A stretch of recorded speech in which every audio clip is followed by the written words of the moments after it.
नमस्कार किसान भाइयों, कार्यक्रम कृषि दर्शन के आज के अंक में आपका बहुत बहुत स्वागत है।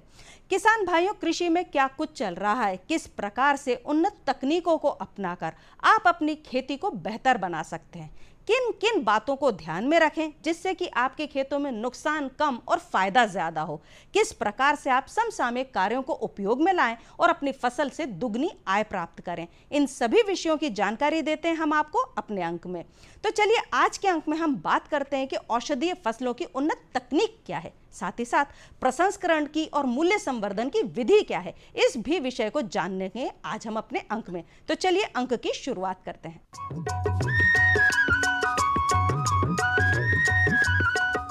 किसान भाइयों, औषधीय फसलों की खेती अगर आप अपने खेतों से लेंगे तो भाई सोने पर सुहागे जैसी बात हो सकती है, क्योंकि औषधीय फसलों को नगदी फसल भी कहा जाता है। औषधीय फसलों में तकनीक का उपयोग किस प्रकार से किया जाए, यह आज आपको बताएंगे हमारे विशेषज्ञ, जो कि हैं डॉक्टर GR अंबावतिया। ये वरिष्ठ वैज्ञानिक हैं, कृषि विज्ञान केंद्र शाजापुर से।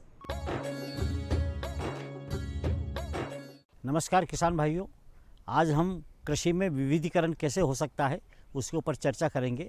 हमारा मालवा और मध्य प्रदेश में जो परंपरागत फसलें हो रही है, चाहे गेहूं है, चने हैं, सोयाबीन है, लेकिन उसकी हम लागत अगर देखें तो दिन पर दिन बढ़ती जा रही है।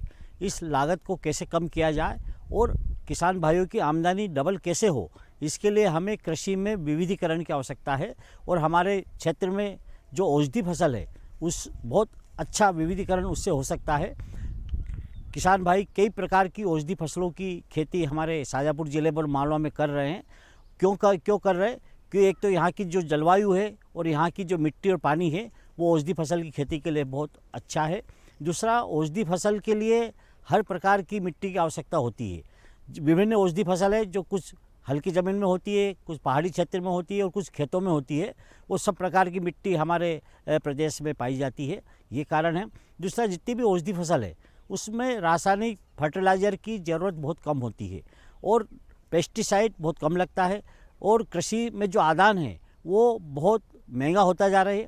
और औषधि फसल ऐसी फसलें हैं जिसमें कृषि की लागत बहुत कम होती है, और छोटा किसान इसकी खेती, जिसके पास 5 हेक्टेयर से कम ज़मीन है, 5 एकड़ से कम ज़मीन है, ऐसे छोटे किसान के लिए औषधि फसल की खेती बहुत वरदान साबित होती है।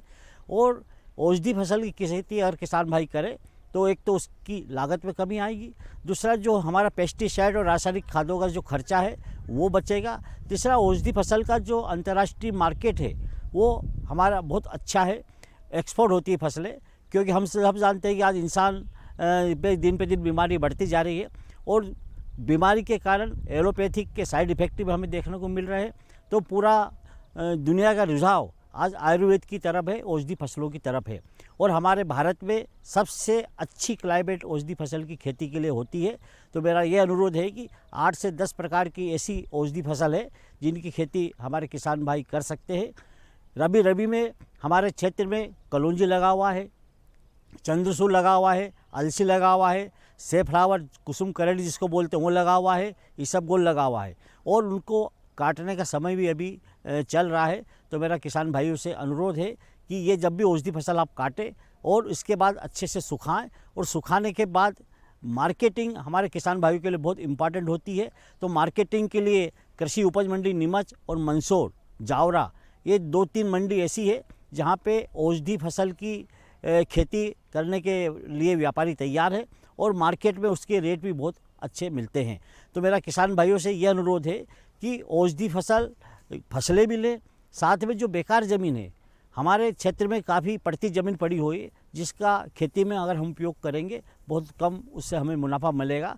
तो कुछ औषधि पेड़ होते हैं जो हमें औषधि देते हैं, जैसे हर्रा हो गया, बहेड़ा हो गया, आंवला हो गया, सिकाकाई हो गया, रीठा हो गया, गूगल और लोबान, 2 ऐसे पेड़ हैं जो बिल्कुल शुष्क ज़मीन में होते हैं और इसके लिए बहुत ज़्यादा अच्छी मिट्टी की आवश्यकता भी नहीं होती है। जैसे ही अभी बारिश शुरू हो, किसान भाई इन पौधों का रोपण भी कर सकता है। आंवला भी किसान भाई कृषि वानिकी के अंदर भी लगा सकता है। आंवला के कई उत्पाद मार्केट में उपलब्ध है, चाहे च्यवनप्राश हो, चाहे आंवले का रस हो, चाहे आंवले की कैंडी हो। ऐसी वैल्यू एडिट करके हम आंवला से भी बहुत अच्छा हमारा उत्पादन ले सकते हैं। एक हमारे मालवा के लिए पानी की हमेशा कमी रहती है, गेहूं और चने के लिए पानी ज़्यादा लगता, लागत लगती है, तो उसके लिए कुसुम करड़ी नाम की एक फसल होती है जो असिंचित अवस्था में भी हो सकती है और सिंचित अवस्था में भी हो सकती है। कुसुम करड़ी या सेफ्लावर का तेल मार्केट में ऐसे उपलब्ध है जो हार्ट के पेशेंट के लिए बहुत उपयोगी है। तो किसान भाई जहाँ पे पानी कम है या ज़मीन कमज़ोर है, ऐसी ज़मीन में रबी में आप ये अपना कुसुम करड़ी की खेती आराम से कर सकते हैं। कुसुम करड़ी में एक फ़ायदा और है, जो इसके फूल आते हैं और फूल में जो इसके पेटल्स होते हैं उनको अगर चाय बनाने में चाय के साथ अगर डाल के पिए तो हमारे शरीर का कोलेस्ट्रॉल भी कम होता है और हमारा जो मोटापा आज हमारे बहुत बड़ी प्रॉब्लम है उससे भी रिहात हमें मिलती है। अलसी हम सब जानते हैं कि रोस्टेड अलसी का मार्केट बहुत अच्छा है और अलसी की खेती के लिए भी बहुत अच्छी ज़मीन की आवश्यकता नहीं होती है, पानी भी इसमें कम लगता है। तो क्यों ना हम गेहूं चने के साथ में कुछ अलसी की खेती भी शुरुआत करें। अलसी का तेल और अलसी खुद रोस्टेड अलसी बाज़ार में उपलब्ध है और आज जितने भी कोलेस्ट्रॉल की प्रॉब्लम आ रही है, कई बीमारियां बढ़ रही है, वो अलसी खाने से, सुबह सुबह रोस्टेड अलसी खाने से उससे कई बीमारियों से हमें इजात हो जाती है। तो अलसी भी एक औषधि फसल है जिनकी खेती हमारे किसान भाई आराम से कर सकते हैं। गेहूँ चना जहाँ लगाते हैं उसकी जगह कलौंजी है, इसबगोल है, चंद्रसूर है, ये सब ऐसी फसलें हैं जो कम लागत में हमें ज़्यादा मुनाफा दे सकती है। बारिश में हमारा मैक्सिमम जो रकबा है वो सोयाबीन की खेती हो रही है। सोयाबीन की खेती में दिन पे दिन लागत बढ़ती जा रही है और लगातार जो सोयाबीन की खेती कर रहे हैं उसमें कीड़े और बीमारी का प्रकोप भी बढ़ता जा रहा है। ऐसा मेरा किसान भाइयों से निवेदन है कि हम खरीफ में भी कुछ औषधि फसल की खेती की तरफ जाएं, जैसे अश्वगंधा बहुत कम पानी में हो जाता है और सेमी खरीफ की फसल है, तो क्यों ना हम अश्वगंधा की खेती करें। अभी कुछ वर्ष पहले कोरोना काल ख़त्म हुआ, उस समय अश्वगंधा की डिमांड एकदम बढ़ गई थी। अश्वगंधा के पाउडर का उपयोग बलवर्धक भी है, ताकत भी देता है और शरीर की जो इम्यूनिटी है उसको भी अश्वगंधा बढ़ाता है और अश्वगंधा की खेती भी हमारे किसान भाइयों के लिए बहुत उपयोगी हो सकती है। कई अश्वगंधा के पत्ते खाने से भी आपके मोटापे में फ़ायदा होता है, तो अश्वगंधा की खेती का काफ़ी उपयोग है। सफ़ेद मूसली की खेती भी हमारे आराम से मालवा में हो सकती है। सफ़ेद मूसली के भी अच्छे किसान भाइयों को रेट मिल जाते हैं। इसके साथ साथ जहाँ पे किसान भाई सोयाबीन लगा रहे हैं तो कुछ तुलसी की खेती भी कर सकते हैं। तुलसी का तेल निकलता है और तुलसी से भी कई प्रकार की सर्दी जुकाम की दवाई बनती है। इसके पत्ते भी मार्केट में बिक जाते हैं और इसका बीज तो आराम से मार्केट में बिक जाता है। तुलसी के साथ साथ हल्दी की खेती कर सकते हैं। हल्दी एक ऐसी फसल है जो हमारे मसाले में भी काम आती है। हल्दी से कई प्रकार के ब्यूटिफिकेशन के क्रीम और पाउडर बनते हैं। हल्दी के हमारे खून साफ करती है हल्दी, इसलिए हम इसको मसाले में भी खाते हैं।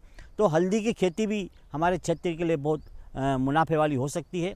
और हल्दी एक ऐसी फसल है जो छाँव में ही होती है और छाँव में हमारा शाजापुर ज़िला संतरा का मेन ज़िला होता है और ऐसी ज़मीन का उपयोग करने के लिए संतरे के साथ साथ में अंतर्वर्ती फसल के रूप में हम हल्दी की खेती कर सकते हैं।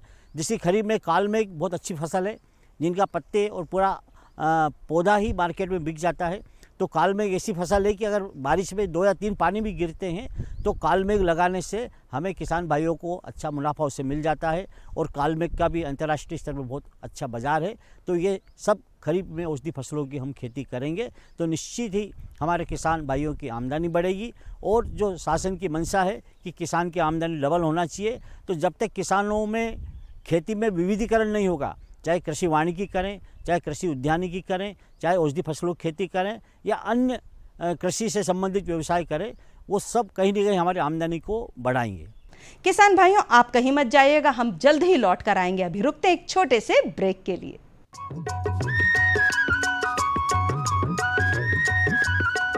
अरे सुन तो।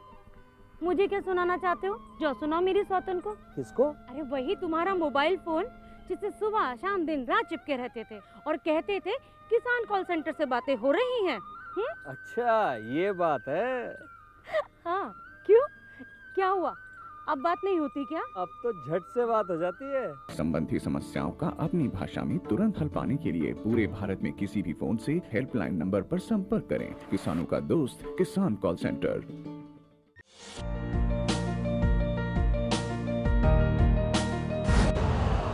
यूरिया का स्वदेशी उत्पादन 70 लाख टन बढ़ाने के लिए 6 उर्वरक संयंत्रों का उद्धार किया जा रहा है। FCIL के गोरखपुर, सिंदरी, तलचर और रामागुंडम संयंत्र, HFCL की बरौनी इकाई और BVFCL की नामरू फोर्थ। सोने पर सुहागा ये है कि देश में अब बनेगा सिर्फ नीम लेपित यूरिया, क्योंकि इससे होगा किसानों का फायदा ही फायदा। अनाज का उत्पादन 10% तक बढ़ेगा, बढ़ेगी 10 से 15% नाइट्रोजन क्षमता।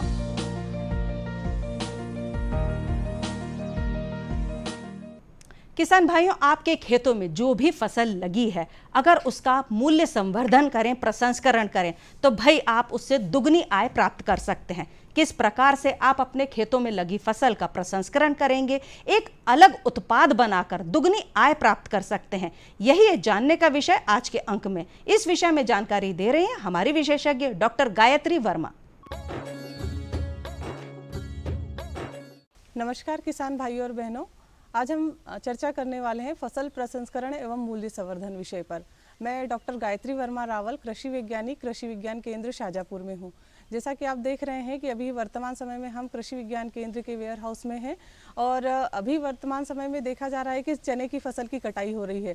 तो इस समय हमें ध्यान रखने की आवश्यकता है कि हम जो फसल की कटाई कर रहे हैं, खास करके जो हमारी माताएं बहनें जो कृषि में सम्मिलित हैं, उनको विशेष करके ये ध्यान रखना चाहिए कि हमारी जो फसल है वो पूरी तरह से परिपक्व है या नहीं। हम इसकी जानकारी के लिए एक सिंपल सा तरीका अपना सकते हैं कि फसल की कटाई हुई और हमने चने की जब हार्वेस्टिंग की तो हम थोड़ा सा दांतों में उसको दबा करके तोड़ करके देखें। यदि थोड़ी कट से आवाज़ आती है, मतलब 70% तक नमी जो है इसमें नहीं होना चाहिए, 70% तक हमारी जो फसल है वो सूखी हुई होना चाहिए। उसके बाद में पूर्णतः सुखा करके हम इसको अपने खलियान में या अपने जो भंडारण गृह में हम इसको संरक्षित करके रखें। फसल संस्करण से हमारा सीधा सा तात्पर्य ये है कि हमारी जो भी फसल है उसको हमको सीधा उसी रूप में ना रखते हुए उसकी थोड़ी सी ग्रेडिंग और थोड़ी सी साफ सफाई करके हमको उसको प्रसंस्करण करके यदि हम भंडारण करते हैं तो हमको उसका वाजिब दाम भी मिल सकता है। क्योंकि अभी सामान्यतः प्राय देखा गया है कि हमारे जो किसान भाई है और ख़ास करके जो हमारे छोटे किसान हैं, सीधा फसल की कटाई के बाद सफाई होने के बाद में, ग्रेडिंग होने के बाद में सीधे वो ले जा करके मंडी में उसको बेच देते हैं।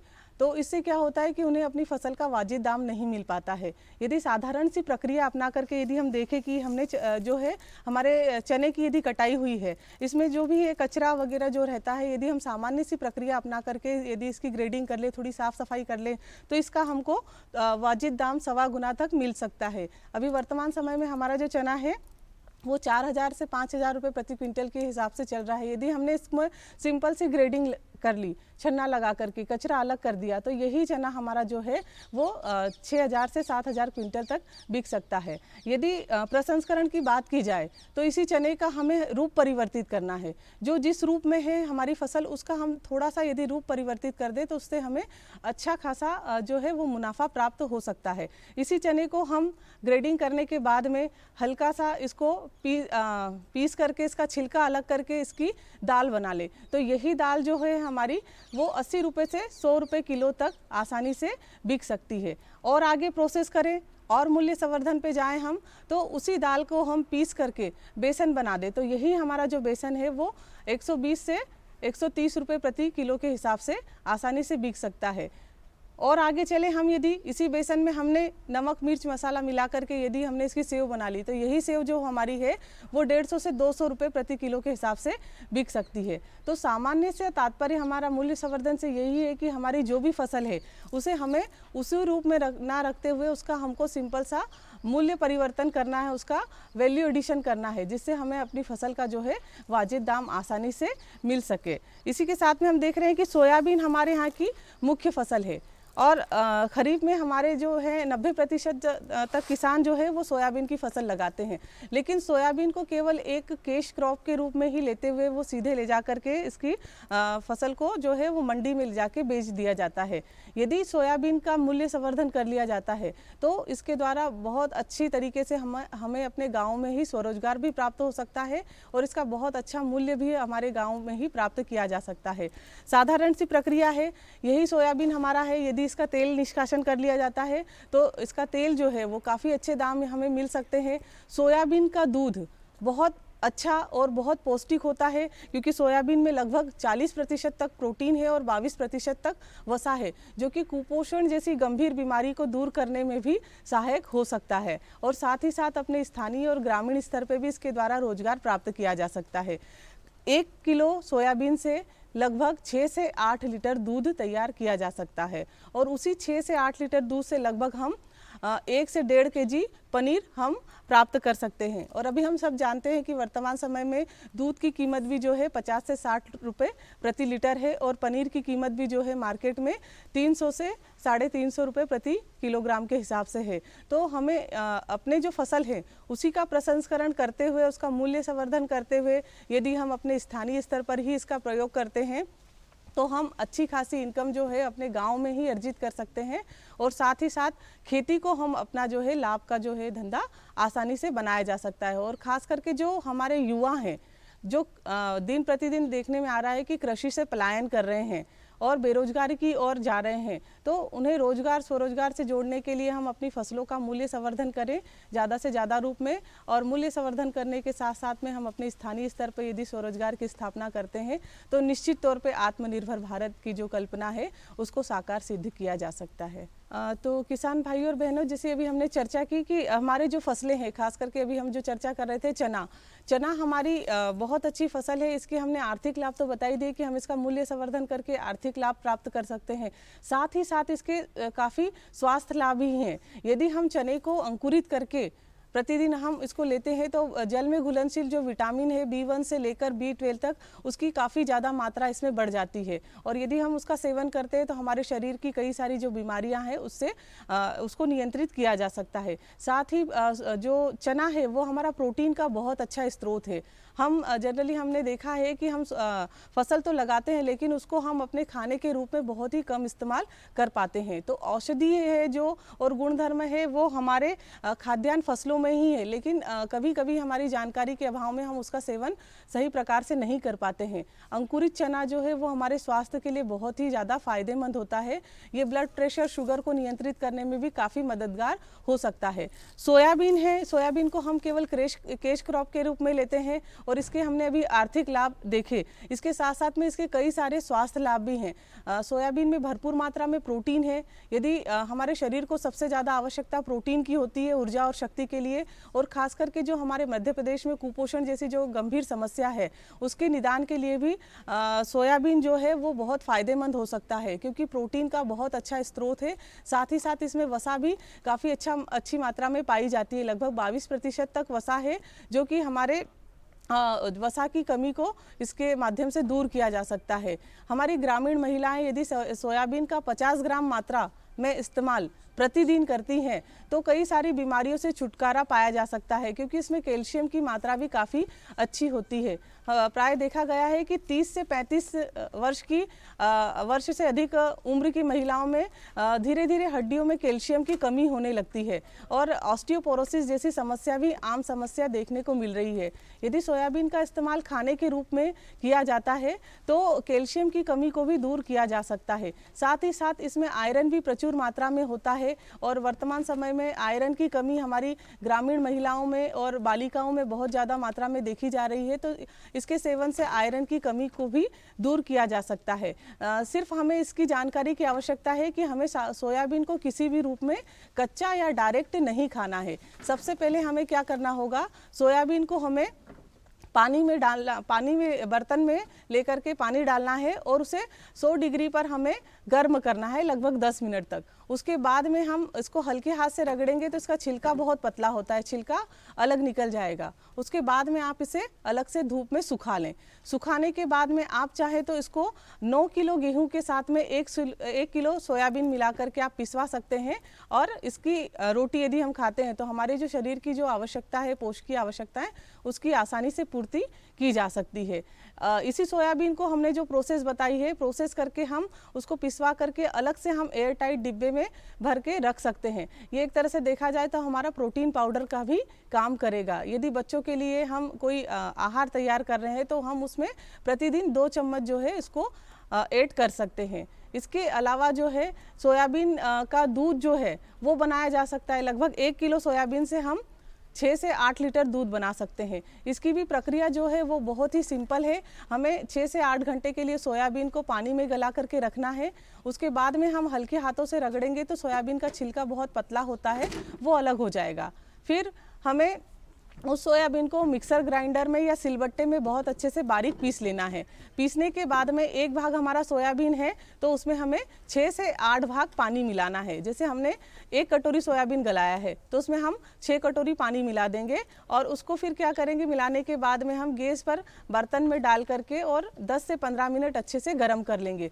गर्म करने के बाद में ऊपर जो झाग रहेगा उसे हम निकाल देंगे और निकालने के बाद में जो दूध बना है उसे हम बारीक पतले कपड़े से छान लेंगे। दूध नीचे आ जाएगा और जो उसकी स्लरी है वो ऊपर रह जाएगी। उस स्लरी को ओकारा कहा जाता है, उसे भी हमें फेंकना नहीं है। उसका हम बड़ी के रूप में इस्तेमाल कर सकते हैं। उसमें बेसन ऐड करके उसमें हम उसके पकोड़े बनाए जा सकते हैं।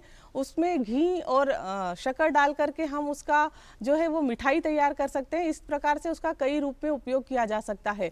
या ना भी हम उसका उपयोग कर रहे हैं उस स्लरी का तो हम उसको जानवरों को खिलाते हैं तो जानवरों की भी जो पौष्टिक आवश्यकता है उसकी पूर्ति की जा सकती है और उनकी जो दूध देने की क्षमता है उसमें भी वृद्धि की जा सकती है।